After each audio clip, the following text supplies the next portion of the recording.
அனைத்து எம்எல்ஏக்களுக்கும் கார் வழங்கும் திட்டத்திற்கு கடும் எதிர்ப்பு தெரிவித்துள்ள சீமான் அரசை விமர்சிக்காமல் இருக்க கொடுக்கப்படும் மறைமுக லஞ்சமா என்று சாடியுள்ளார். இது தொடர்பாக நாம் தமிழர் கட்சியின் ஒருங்கிணைப்பாளர் சீமான் வெளியிட்டுள்ள அறிக்கையில், கார் இல்லாத எம்எல்ஏக்களுக்கு மட்டும் அரசு கார் வழங்கினால் கூட அதில் ஒரு நியாயம் உண்டு. ஆனால் தற்போது தேர்ந்தெடுக்கப்பட்டுள்ள எம்எல்ஏக்களில் 190 எம்எல்ஏக்களிடம் ஏற்கனவே சொந்தமாக கார் உள்ளதாக தங்களின் வேட்பு மனுவில் குறிப்பிட்டிருக்கும் நிலையில் புதிதாக இலவச கார் வழங்க வேண்டிய அவசியம் என்ன என்று கேள்வி எழுப்பியுள்ளார்.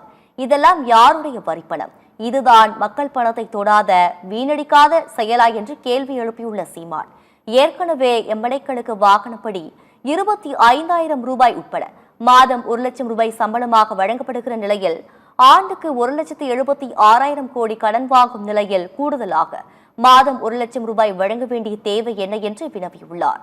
அனைத்து கட்சி எம்எல்ஏக்களுக்கும் வாகனம் வழங்கினால் இனி எந்த கட்சி எம்எல்ஏ உங்களை எதிர்த்து பேசுவார்?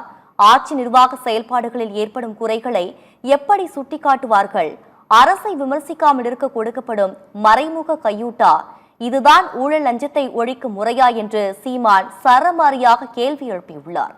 விவசாயிகளின் அரும்பாடுபட்டு விளைய வைத்த நெல்மடிகளை பாதுகாக்க கிடங்குகள் இல்லை, வெட்ட வெளியில் கொட்டி வீணாகிறது. அதனை பாதுகாக்க விவசாயிகள் கோரினால் வெறும் 10 கோடிக்கு தார்பாய்களை தரும் தாவேக அரசு ஏற்கனவே 1க்கு 2 கார் வைத்துள்ள தீய சக்தி தூய சக்தி சட்டமன்ற உறுப்பினர்களுக்கும் சேர்த்து சொகுசு வாகனங்களை வழங்க இத்தனை கோடிகளை வாரி இறைப்பது தேவைதானா என்று சீமான் கேள்வி எழுப்பியுள்ளார்.